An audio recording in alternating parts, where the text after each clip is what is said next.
मी असं कुठला विषय विकास काम सोडून कुठला विषय घेतलाय?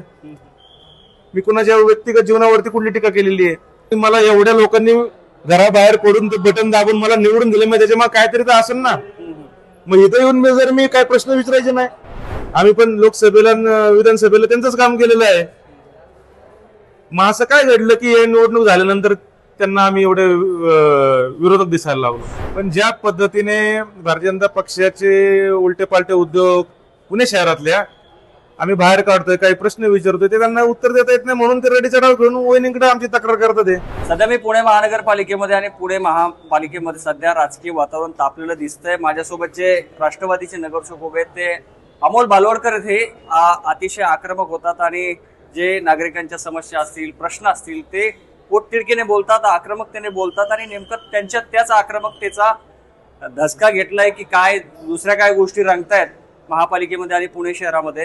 गणेश बिडकरांनी थेट सुनेत्रा पवार यांना पत्र लिहिलं, त्यानंतर सुनील टिंगरे यांनी पत्र लिहिलं थेट देवेंद्र फडणवीस, आणि आता आज जे शहराध्यक्ष धीरज घाटे आहेत त्यांनी सुनेत्रा पवार यांना पुन्हा पत्र लिहून आपला युती धर्म आहे आणि तुमच्या नगरसेवकांना तुम्ही समज द्यावी, युती धर्म पाळावा, या सगळ्या आशयाचे त्यांनी पत्र लिहिले आहेत. मात्र या सगळ्या गोष्टी घडत असताना अमोल बालवडकर यांचा जो निधी होता तो मात्र शून्य करण्यात आलेला आहे. काही मिनिटं त्यांच्याशी बोलणार आहे. असं काय झालं, काय कारण, तुम्ही असा विचार केलाय का की तुमचा निधी शून्य का केला? कसं असतं, आता एखाद्या शाळेमध्ये एखादा विद्यार्थी हुशार असेल, पण शाळेमध्ये जर एखाद्या संस्था चालकाला जर त्या विद्यार्थ्याला पुढे येऊन द्यायचं नसेल तर ते काही मुख्याध्यापकाला शिक्षकाला सांगून त्याचे मार्क्स कमी करू शकतात. असाच प्रकार माझ्यावरती झालेला आहे की माझी कॅपेबिलिटी आहे काम करण्याची, लोकांचे प्रश्न यशस्वीरित्या मांडण्याची. लोकशाहीने मला तो अधिकार दिलेला आहे, महानगरपालिका अधिनियम ऍक्ट मध्ये मला तो अधिकार आहे.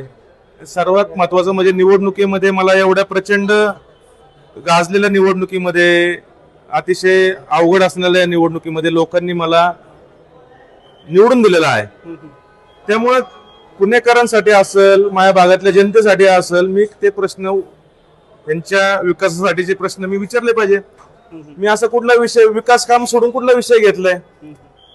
मी कुणाच्या व्यक्तिगत जीवनावरती कुठली टीका केलेली आहे?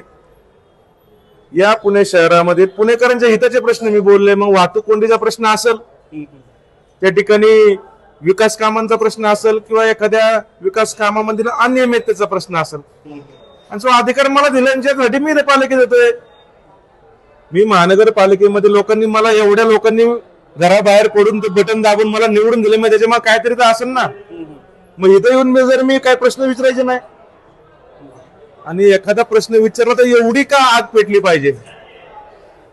मग याच्यामध्ये तुम्ही काहीतरी चुकीचं केलेलं आहे का, अशी शंका त्या ठिकाणी सर्वसामान्य पुणेकरांमध्ये निर्माण होत आहे. त्यामुळं खर तर हा विषय खूप छोटा विषय भारतीय जनता पक्षाच्या नेत्यांनीच तो मोठा केलाय, चुकीच्या पद्धतीने मोठा केलाय. भर सभागृहामध्ये संपूर्ण पुणेकरांनी पाहिले त्या दिवशीचं नाट्य. त्यामुळं भारतीय जनता पक्षाच्या नेत्यांना जो अहंकार आलेला आहे पुणे शहराच्या, तो यातून स्पष्ट दिसतोय. तुम्ही युती धर्म पाळत नाही असं त्यांचं. युती धर्म काय, त्यांनी सांगावं काय युती धर्म आहे. युती धर्म राज्यामध्ये आहे, युती धर्म केंद्रामध्ये आहे. महानगरपालिकेमध्ये विरोधी पक्ष नेता आहे आमचे राष्ट्रवादी काँग्रेस पक्ष. आम्ही भारतीय जनता पक्ष घड्याळ चिन्ह आम्ही एकमेकाच्या विरोधात निवडणुका लढून या ठिकाणी आलेलो आहोत. आणि इथं जे कोण नगरसेवक आले माझ्यासोबत राष्ट्रवादी, आम्हाला सर्वांना परत त्या ठिकाणी जनतेची कामं करायची, निवडून यायचंय. आणि इथं सत्ताधारी आहे, मग प्रश्न कोणाला विचारतात? जे सत्ताधारी आहे त्यांचं काम असतं की विरोधकांच्या प्रश्नाचं उत्तर देणं. आता यांना उत्तर तर देता येत नाहीये, मग यांचं म्हणणं आहे की यांनी प्रश्नच नाही विचारले पाहिजे, तरी आम्ही प्रश्न विचारतोय, तर मग आम्ही तुम्हाला बजेट शून्य करणार. जर तुम्ही आम्हाला प्रश्न विचारणार तर आम्ही तुमचं बजेट शून्य करू. हा रडीचा डाव भाजप खेळत आहे आणि त्यांना हा विषय हँडल होत नाही, म्हणून ते वरिष्ठांकडे गेले. तुमच्या पक्षप्रमुखांशी तुम्ही बोलले या विषयावर? याच्या बाबतीत सुरुवातीला बोलणं आलंय, पारदर्शी बोलणं झालेलं आहे, आणि हा महापालिकेतला अंतर्गत विषय आहे. त्यामुळे निश्चितपणे त्यांच्यापर्यंत हा विषय गेलेला आहे आणि ते निर्णय घेतील जो काय घ्यायचा तो. आता कामं कशी करायची? पहिली गोष्ट, आता याचा विचार सत्ताधाऱ्यांनी केला पाहिजे, कारण ते म्हणता युती धर्म, मग त्या जनतेने लोकसभेला विधानसभेला युती धर्मच पाळलेला आहे ना. आम्ही पण युती धर्मच केलेला आहे ना. आम्ही पण लोकसभेला विधानसभेला त्यांचंच काम केलेलं आहे. मग असं काय घडलं की हे निवडणूक झाल्यानंतर त्यांना आम्ही एवढे विरोधक दिसायला लागलो. त्यामुळे ज्या जनतेने यांना मतदान केलेलं आहे, केंद्रात राज्यामध्ये युतीला मतदान केलेलं आहे, त्या जनतेची कामं भारतीय जनता पक्षाचे नेते या ठिकाणी अडवत आहे. त्यामुळे खरा युती धर्म हा जनतेसोबत पण पाळला गेला पाहिजे, ना की राजकीय लोकांसोबत. मग जनतेने काय त्याच्यामध्ये चुकीचं काम केलंय की ज्याची शिक्षा सर्वसामान्य आमच्या भागातील प्रभागातील जनतेला भारतीय जनता पक्षाचे नेते देत आहे. अमोल बालवडकरांचा भाजपवरचा किंवा भाजपचा अमोल बालवडकरांचा राग अजून गेला नाही का? इलेक्शन निवडणुका झाल्या, सर्व झालंय.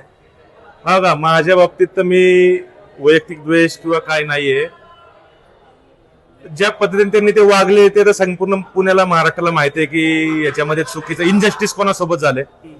आणि या इनजस्टिस मधनं सुद्धा लोकांनी मला निवडून दिलं.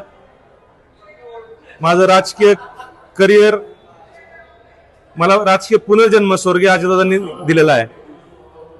आणि एवढ्या कठीण परिस्थितीतून जर मी निवडून येतोय याचा अर्थ की आता आपण काहीतरी या पुणेकरांसाठी अजून जास्त केलं पाहिजे, आणि ते काम मी करतोय. ही काळी फीत दिसते तुमच्या दंडाला लावलेली. ही परवा जे आमचं बजेट शून्य केलंय, मी असन, सुभाष टिंगरे असन आणि आमचा राष्ट्रवादी काँग्रेस पक्ष, आम्ही सर्वजण नेते आमच्या पाठीशी आहे. आणि हा निषेध आज या ठिकाणी आम्ही व्यक्त करतोय की काळी फीत बांधून की बाबा तुम्ही सत्ताधारी आहात म्हणून तुम्ही काही करू शकत नाही. आता धीरज घाटेने पुन्हा एकदा पत्र लिहिलेले सुनेत्रा पवार यांना. हे त्यांचा रडीचा राव आहे. तुमची भूमिका बदलणार आहे की काय, जुळवून घेणार हो का? आहे की काय? ते आमचे वरिष्ठ नेते घेतील, सुनेत्रा वहिनी तर योग्य तो निर्णय घेतील. पण ज्या पद्धतीने भारतीय जनता पक्षाचे उलटे पालटे उद्योग पुणे शहरातल्या आम्ही बाहेर काढतोय, काही प्रश्न विचारतोय, ते त्यांना उत्तर देता येत नाही म्हणून ते रडीचा डाव घेऊन वहिनीकडे आमची तक्रार करतात ते. आणि त्या तक्रारीतले सगळे मुद्दे खोटे आहेत. मी तिरंगा रॅलीला विरोध केला म्हणतात. मी तिरंगा रॅलीला कुठेही विरोध केला नाही. मी फक्त बोलत होतो की बाबा तुम्ही रस्त्यावरती नका, तुम्ही मैदानात या.